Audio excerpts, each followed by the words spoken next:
Hi hello welcome back to my family ക്ലച്ചിന my style. ഇന്ന് നമുക്കൊരു സിമ്പിളും ടേസ്റ്റി ആയിട്ടൊരു എഗ് ഫ്രൈഡ് റൈസ് ഉണ്ടാക്കാം. ഞങ്ങൾ 3 പേരാണ്, ഞാനും ഇച്ചാനും ഒലിവറും. അതുകൊണ്ട് തന്നെ ഞാൻ വെറും 3 മുട്ടയാണ് കേട്ടോ എടുക്കുന്നത്. ആദ്യം തന്നെ മുട്ട പുഴുങ്ങുക എന്നതാണ്. എനിക്ക് പെർഫെക്റ്റായിട്ട് കിട്ടുന്നത് എഗ് സ്റ്റീമറിൽ വെക്കുമ്പോഴാണ്. എൻ്റെ ഹോസ്റ്റൽ ലൈഫിൽ ഞാൻ യൂസ് ചെയ്തിട്ടുള്ള എഗ് സ്റ്റീമറാണ്. ഇപ്പോൾ ഒരു 5-6 വർഷമായി കാണും. അത് തന്നെ കേട്ടോ എടുത്തിരിക്കുന്നത്. ഇന്നത്തെ റൈസിന് വേണ്ടി ബസുമതി റൈസാണ് എടുക്കുന്നത്. അപ്പോൾ 2 ഗ്ലാസ് അരി മതി ഞങ്ങൾക്ക് 2 നേരത്തേക്ക്. അത് തന്നെ വളരെയധികം കൂടുതലാണ്.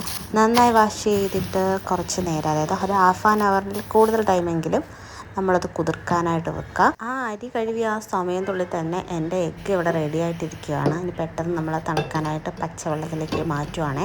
പെട്ടെന്ന് തന്നെ ഒരു 10 മിനിറ്റ് തന്നെ മതി. ഇനി എനിക്ക് സവാള എല്ലാം അരിഞ്ഞ് വെക്കണം. അപ്പോൾ മുട്ട അങ്ങനെ ഇരിക്കട്ടെ, സവാള എല്ലാം നല്ല ഈ ഒരു ഷേപ്പിൽ അരിഞ്ഞ് മുട്ടയുടെ ഗ്രേവി തന്നെ നമ്മൾ പെട്ടെന്ന് പ്രിപ്പയർ ആക്കുക. സവാളയുടെ കൂടെ തന്നെ തക്കാളി ഞാൻ അരിഞ്ഞ് മാറ്റുന്നുണ്ട്. പാൻ വെച്ച് ചൂടായ ശേഷം കടുക് വറുത്ത് സവാളയെല്ലാം വഴറ്റിയെടുക്കുന്നുണ്ട്. നല്ലപോലെ വഴറ്റുക. കുറച്ച് നേരം കഴിഞ്ഞൊരു ഉപ്പും കൂടി ഇടുമ്പോൾ പെട്ടെന്ന് തന്നെ വഴറ്റിയെടുക്കാം. ഇതൊക്കെ നിങ്ങൾക്ക് അറിയാവുന്ന കാര്യമാണ്, പക്ഷേ ഞാൻ നിങ്ങളോട് പറയുന്നതേ ഉള്ളൂ. കൂടെ തന്നെ ഇഞ്ചിയും വെളുത്തുള്ളി ഒന്ന് ചതച്ചെടുക്കണം. ഈ ബാക്ക്ഗ്രൗണ്ട് ഓരോരോ കുറച്ച് കിടന്ന് അടയ്ക്കുന്നുണ്ട് കേട്ടോ. ഇച്ചാൻ 3 ദിവസമായിട്ട് വീട്ടിലില്ല. അപ്പോൾ അതിനുശേഷം ഇച്ചാൻ തിരിച്ചു വരണം. അപ്പോൾ ഇച്ചാന് വേണ്ടിയിട്ടുള്ള ഞാൻ ഈ ഒരു സ്പെഷ്യൽ ഉണ്ടാക്കുന്നത്. എനിക്ക് സമയം വളരെയധികം കുറവാണ്. അപ്പോൾ അവനും സൈഡിൽ കൂടെ നിറയ്ക്കുന്നതൊക്കെ ഞാൻ ജസ്റ്റ് അതൊക്കെ നോക്കി എടുത്തിട്ടൊക്കെയാണ് കേട്ടോ ഞാനിത് ചെയ്യുന്നത്. സവാളയുടെ കൂടെ തന്നെ ഇഞ്ചിയും വെളുത്തുള്ളിയും ചതച്ച് ഇട്ടിട്ട് നല്ല വഴണ്ടതിന് ശേഷമാണ് നമ്മൾ തക്കാളി ആഡ് ചെയ്യണം. 2 ചെറിയ തക്കാളിയാണ് കേട്ടോ എടുത്തത്. അതും കുറച്ച് കഴിഞ്ഞ ശേഷം നമ്മുടെ പൊടികളെല്ലാം ഇടുക. കോമൺ ആയിട്ട് മഞ്ഞൾപ്പൊടി, മുളക്, ചെറുതായിട്ടൊരു മല്ലിപ്പൊടി, അവസാനം നമുക്ക് കുറച്ച് ഗരം മസാലേൻ്റെ പൊടി ഞാനിപ്പോൾ ആഡ് ചെയ്ത് കൊടുക്കുന്നുണ്ട്. അപ്പോൾ നമ്മൾ എന്തൊക്കെ പൊടിയാണ് ഇടാൻ ആഗ്രഹിക്കുന്നത് ആ പൊടികളെല്ലാം ജസ്റ്റ് ഒരു അളവിലിട്ടിട്ട് കുറച്ച് വെള്ളം, അതിൽ ഞാൻ ചൂടുവെള്ളമാണ് കേട്ടോ ഒഴിച്ചിരിക്കുന്നത്, അതും കൂടെ ചേർത്തിട്ട് വേണം ഇത് ആക്കാൻ. ഗ്രേവി ഒന്ന് തിളച്ച ശേഷം ഒരു 3 ഏലക്ക ഞാൻ ഇട്ട് കൊടുക്കുന്നുണ്ട്. ഒരു ടേസ്റ്റി ഒക്കെ വേണ്ടിയിട്ടാണ്, ഒരു പ്രത്യേക മണത്തിന്. കറി ഒരു കുറുകുറ ഒരു ടൈപ്പിലാണ്, ഒരുപാട് വെള്ളം ചേർത്തിട്ടില്ല. അപ്പോൾ ഇതിലേക്ക് നമ്മൾ മുട്ട ആഡ് ചെയ്ത് കൊടുത്തിട്ട് കുറച്ച് മല്ലി ഇലയും കൂടെ ഇട്ടിട്ട് അടച്ച് വെക്കുകയാണ്. അപ്പോൾ തന്നെ കറി ഓൾമോസ്റ്റ് എല്ലാം സെറ്റായി. ഇനി നമുക്ക് റൈസിലേക്ക് കിടക്കാം. റൈസിന് വേണ്ടിയിട്ട് പാൻ എടുത്തിട്ട് വെക്കുക. പാനിലെ വെള്ളം എല്ലാം പോയ ശേഷം കുറച്ച് നെയ്യിട്ട് കൊടുക്കുക.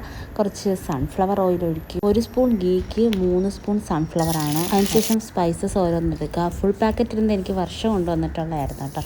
ഞാൻ അതല്ല പൊട്ടിച്ചത്, എൻ്റെ കയ്യിലുള്ളതാണ് കേട്ടോ ഞാൻ ഇട്ടത്.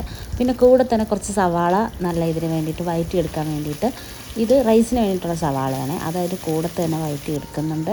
പിന്നെ ഞാൻ ഇന്നത്തെ റൈസിൽ കുറച്ച് വെജിറ്റബിൾസൊക്കെ ഇടുന്നുണ്ട്. ക്യാരറ്റ്, ക്യാപ്സിക്കം, കുറച്ച് കാര്യങ്ങളൊക്കെ ഇടുന്നുണ്ട്. ബീൻസും കൂടെ ഇടുന്നുണ്ട്. അപ്പോൾ അതെല്ലാം കൂടി ഇട്ട് നല്ലപോലെ ഇളക്കുക. കുറച്ച് നേരം വേവാനായിട്ട് വെക്കുക. വെള്ളം ഒഴിച്ചിട്ടാണ് നമ്മൾ വേവിക്കുക, പക്ഷേ ഒന്ന് വഴറ്റിയെടുക്കുകയാണ് ആദ്യം. പിന്നെ അതിനുശേഷം നമ്മുടെ റൈസിന് ആവശ്യമായിട്ടുള്ള വെള്ളം എടുത്തിട്ട് ഉപ്പൊഴിക്കുക.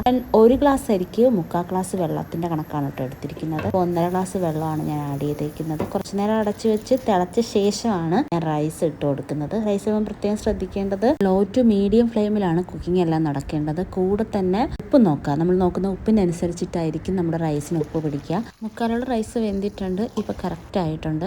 അങ്ങനെ ഫൈനലി കുറച്ച് മല്ലിയില കൂടെ വെച്ചിട്ട് ഞാൻ അടച്ച് വെച്ചിട്ട് സെർവ് ചെയ്യുകയാണ്. ഇടയ്ക്ക് ചായ വന്നിട്ടുണ്ടായിരുന്നു. ഇനി നമ്മൾ ഫുഡ് കഴിക്കാൻ പോവുകയാണ്. അപ്പോൾ സിമ്പിളായിട്ടുള്ളത് ഇഷ്ടമായെങ്കിൽ നിങ്ങളൊന്ന് ട്രൈ ചെയ്ത് നോക്കുക, കമൻസ് അറിയിക്കുക. അടുത്ത വീഡിയോയ്ക്ക് വരുന്നവരേക്കും ബൈ ബൈ ഫ്രം മൈ